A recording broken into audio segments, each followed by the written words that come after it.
Hello again, hope everyone is doing well.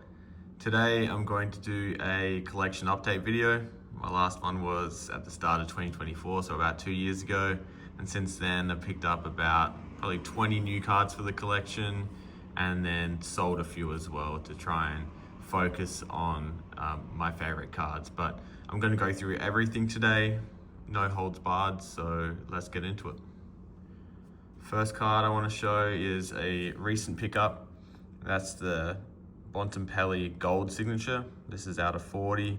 This is from his pre-rookie release, you could call it, the 2013 Future Force. To me, this has been a holy grail for a long time, so super stoked to show this on the channel finally after talking about it for many years. But yeah, like I said, it's out of 40. It's one of the rarest rookie cards you're going to find of any modern superstar. This is kind of before the time that lots of rookie cards were being printed under 100. So it's extremely rare from this era to see something this low numbered. So like I said, super happy to have it. And that's my first real, despite being a Dogs fan, that's my first big piece of Bont so far in the footy card world. Next, let's talk about the Pavlich draft pick signature. So this is a card that I continue to be able to pick up.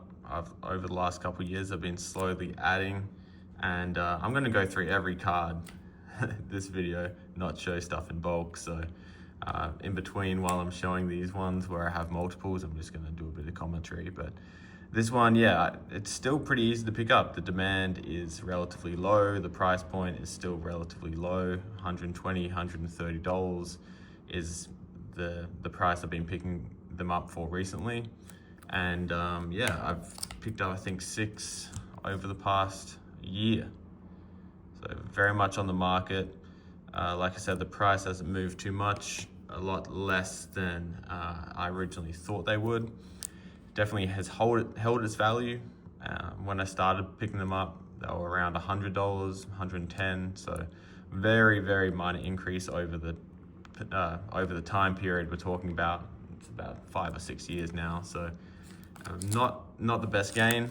And that has surprised me, especially because rookie cards in the AFL hobby have really got a leg up in the last 5 years. But it seems like most people are chasing the younger players or the newer player rookie cards, like the Sam Laylors this year and the Nick Dacos's, obviously, Sam Darcy. So, and to be frank, a lot of other players which aren't really on my radar at the moment because they're first or second year, but their card prices are really quite high. So it's funny because if you look back at my older videos, I did think, well, number one, footy cards would get more popular, which is true. So I was right on that. I thought rookie cards would become more popular, which is true. That's definitely happened over the past 5 or 6 years. But then logically, well, in my mind, I thought that would lead to these older rookie cards being dragged up with the market. And that actually hasn't really happened so far. But like I said, it's not been a bad investment. I'm not mad about it. And clearly I think there's still room to move because I continue picking them up. But yeah, it's just a really interesting thing that I've noticed, and something that I was definitely wrong on so far. But we'll see if it starts moving in that direction in the future. I think the biggest reason is that it's not that deep for a lot of people. Like, people don't look into the prior sets, they don't look into the history of the footy cards when the DPS has started coming out, comparing to the American market or the baseball card, NFL market, anything like that. I think for lots of people it's just a fun hobby. You get to buy a card, you watch that player in the weekend, and it gives you that greater connection to your team or to a player than you would have otherwise. So from that end, it makes sense that the newer players are getting a lot more price action than these older players who don't see the field anymore. But I do think longer term, once the hobby matures, you can say that, then maybe some of the money will start flowing into these older cards. But in the meantime, I mean, I'm gonna fill that gap. So the Pavlich is the first one of the kind of the mega bulk ones I've been collecting. The other one is this Nick Riewoldt signature. So I've got 12 Pavliches now. They're out of 800 cards. Like I said, you can almost always see one up on eBay. There has very rarely been a shortage of supply. A lot of the cards I try to find have very low supply, and you don't see them online much, if at all. Whereas these cards you can definitely find in circulation. So for this reroll card, I now have 10 out of a possible 770, and out of that 770, there's bound to be quite a few lost to time. Lots of people getting older, maybe just throwing out their possessions, or stuff that was never redeemed in the case of the Pavlich, which was a redemption, or stuff that's damaged, lost. There's a whole heap of stuff that could have happened because these cards are now 25 years old. The Pavlich is 1 year older than this reroll, but yeah, 25 years old. While I'm going through the rest of these rewalts, we'll talk about the footy card hobby more generally and how it seems like it's going. I've been less connected to the new releases coming out and the prices and the hype around it, but it seems, I would guess, that the number of sales and the prices, this is still probably the most action that AFL cards have seen. Maybe a few years ago, just post the COVID boom, was the peak, but still, I mean, rookie cards going for $1,000, $2,000 is simply unheard of even during that COVID peak, and cards like the Dacos have continued to rise. So that seems like the appetite for these new collectors, or just AFL collectors in general, have kept going up, which is great for the hobby, and it's great to see. This one is the worst signature of the lot. And this is the final reroll, and I do promise, I know we're already a few minutes into this video and I've been showing the same cards, but there is a lot more variety coming later. Okay, the third of my favorite bulk cards to collect is this Chris Judd out of 225. I've got 7 of these cards, 7 of the Judds, and this one usually goes for, well, I've been buying them for between $250 and $300, but these days I think you're going to be hard pressed to find it for that amount. There's one online at the moment for 800. It's not, I wouldn't say it's worth 800, not even close, but maybe it's closer to the $400 mark at the moment. And in saying that, just to give you guys an idea, I know not everyone's keyed into the footy card prices, especially cards like this, so I'm going to keep it a bit of a tracker on the bottom of the screen to let everyone know what these cards generally go for. Okay, so this is the final Judd. 7 Judds. Okay, I'm gonna have to get a new stack out very soon, but the final one from this stack is the Gary Ablett rookie card, jumper number. Had this for a while. Okay, so on to the next pile, and the first card is a card which I've seen quite a bit more supply than usual in the market, especially compared to a few years ago. And that's probably due to his retirement or Richmond losing a bit of steam as a club. But that's the Dustin Martin DPS. Truly iconic footy card, especially for this era and the kind of cards I collect. So it's been great picking them up for more reasonable prices than they were going for a few years back. And especially with these high dollar cards, you can tend to get some pretty good eBay promos, percentage off, dollar amount off. And I've also found on the graded side, if people try to grade these, which a lot of people do try and grade this card, I think because it's so iconic and people have seen success with getting high prices grading in the past. So people try to grade, and when it doesn't come back as they wish, they're willing to let it go for a bit less. So I've been taking advantage of that as well. This example is a card that graded very well, actually. So it's a PSA 9. I believe that's the highest graded version of this card. I think there's 2 PSA 9s, this being one of them. So yeah, great to have the highest graded copy in the world of such a top card. That's the third one. And then these are what I'm talking about, of the lower graded cards, or cards graded with lesser known grading companies. I got this for a great deal. And you can see the subgrades are all very good except for the edges. And I have had a look. The edges don't look too crazy unless I'm missing something. So, I mean, I would have cracked this out long term anyway, but if it comes out looking really tidy, maybe it will end up going to PSA. But we'll see. I have no plans of cracking out in the near future. And then I've got one more. So 5 total of these Dusty DPSs now. 2 with the grades I'm going to crack out eventually. 1 with a fantastic grade, which I'm very happy with. And then 2 of the raw variety. Let's move on with the Dusty theme and a card which is even rarer. It's his die cut platinum rookie out of 200. This one numbered 127 out of 200. Great card. Seemed to get a lot more respect in the hobby over the past few years and commanding a really high price, probably similar to the DPS these days. Next, we've got the Buddy DPS and the Buddy Platinum die cut. This is the full Buddy rookie set from 2005.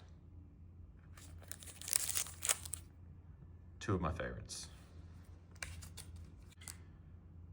Next, we've got Dangerfield. Dangerfield's Platinum draft pick out of 100 from 2008. It's 1 copy. Got 3 of these total. Had them for a long time. These aren't new pickups, but it's a stunning card. This is his Geelong jumper number. Probably my favorite card in my collection. If you've been watching the channel for a long time, it's because I've had it since. This is the very first high-end footy card I bought back in 2016, I want to say, or 2017. Nearly 10 years ago. Got the 3rd platinum. And then to go along with them, the gold and another gold. These are out of 400. And that is not the full Danger rookie set, but I'll finish up later in the video. I've got one of his rookie cards from Champions as well. Nut 5. Same release as the Dustin Martin, so this is out of 200 as well. 5's gone from the league. Very disappointing end to his career, but at his best, one of the greatest players in AFL history, or at least modern AFL history for sure. Okay, these are more random ones, more fringe of my collection, even though they are all fantastic cards still. So we've got this Hodge, rookie signature out of 225. The Selwood, 450, I believe, yep. This is from the 2007 release. This one's picked up a bit of steam. It seems like there's some Geelong collectors who've got their eye on this, even with the slightly higher print than other rookie cards. Lucky Neil. He's had a tough 6 months for sure. We'll see how his next season goes. This one's out of 50. Dual Brownlow medalist. Sean Burgoyne. I talked about at the very start how I've been trying to thin out my collection. This is a card I would sell, but the market on this is just incredibly low. For a 400 gamer, future Hall of Famer for sure. I mean, this is incredibly cheap. I think you can pick them up for 20, 30 bucks. So I figured there's no point selling it for that. I'll just keep it. Sam Mitchell, top prospect. This is his version of a DPS. He didn't get a true DPS. But yeah, this is his first year of footy cards. Petrarca, slightly more modern one. This is from 2014 Future Force, out of 200. And then a Jack Rewalt, same release as the Selwood, 450. Okay, and to finish off this lot, I've got a random card that Select sent the SEC members at the end of 2025. So I've got this Jordan De Goey something that I would never purchase myself, and I am more than happy to ship this off to someone if you want to buy it. I think the market value on this would be something like $100, but rapidly falling once the real set comes out. So those are all my top high-end rookie cards or rookie signature cards. As a reminder, that's pretty much all I collect.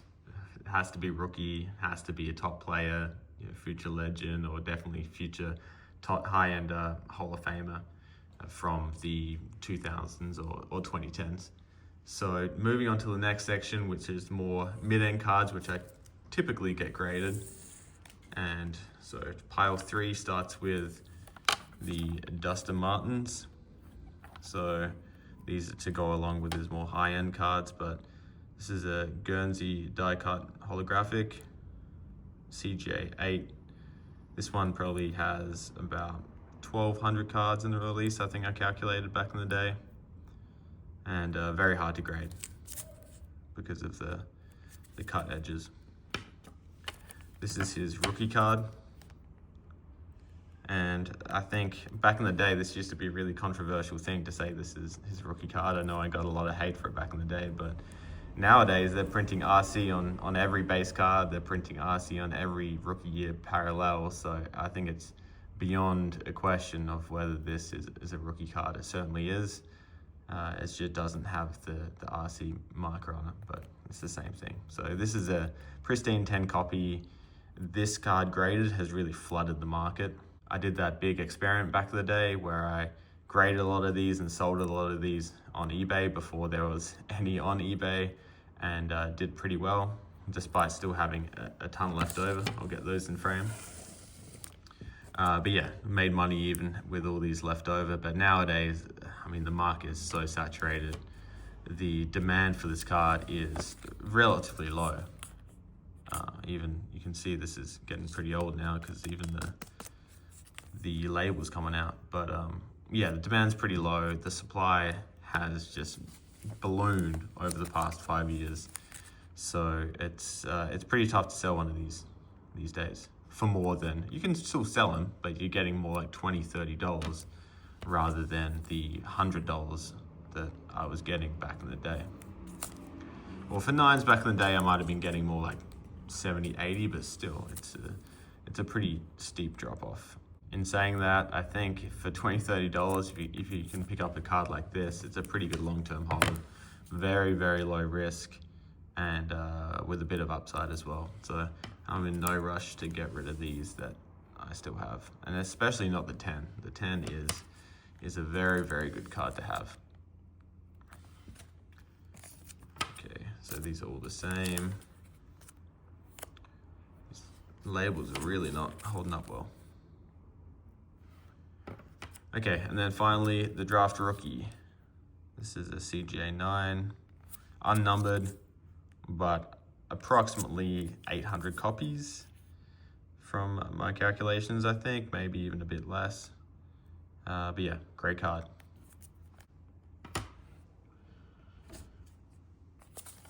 Keeping with Dusty, got 2 more of those holographics, but just a slightly lower grade. And now we're on to the Ablet base. So this card raw has gone up a lot since I started buying them. I think raw for a while there, they were selling for $30, $40, and then $50. I think raw, that's a bit too much, seeing it's a base card, but I do think graded long term, pretty much the only rookie card except for that, super high end one out of 60 that you're very rarely going to be able to pick up. So if you want a piece of Gary Ablett, this is the card you're going to have to get. So I'm holding on to them. Although, I'm not going to lie, if I could thin out my position a bit, that would be good, seeing as I have many, many copies of this card in 9.5s and 9s. I have one 7.5 and more 9s. So in total, I've got 19 of these. The problem is, once again, it's the demand. The demand's very low for these kind of cards right now. And selling 19 would take a lot of time. And that's the liquidity problem. It's all well and good to say this card's worth $100. I believe it definitely should be, but it's very hard to find 19 buyers who are willing to pay $100 for this at the moment. So we'll see where the footy card hobby gets in the future.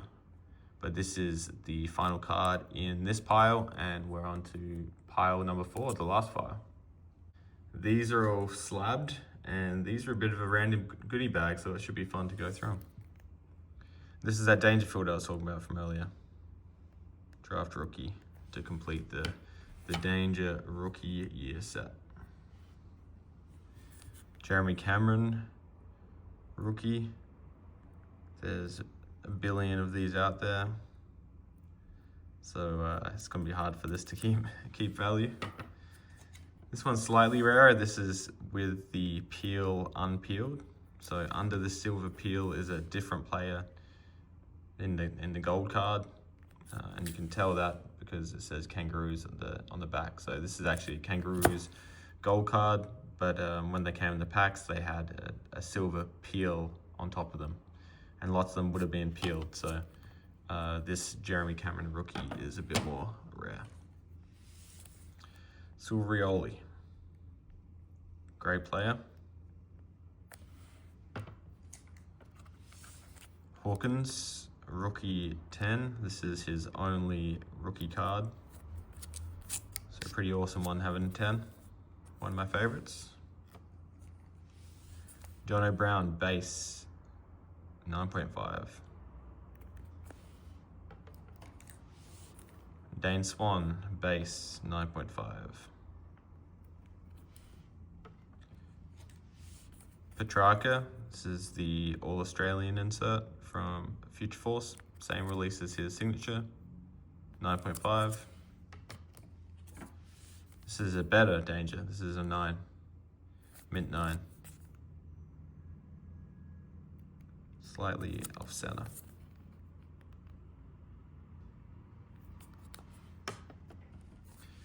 Goods. This is a Rising Star winner card.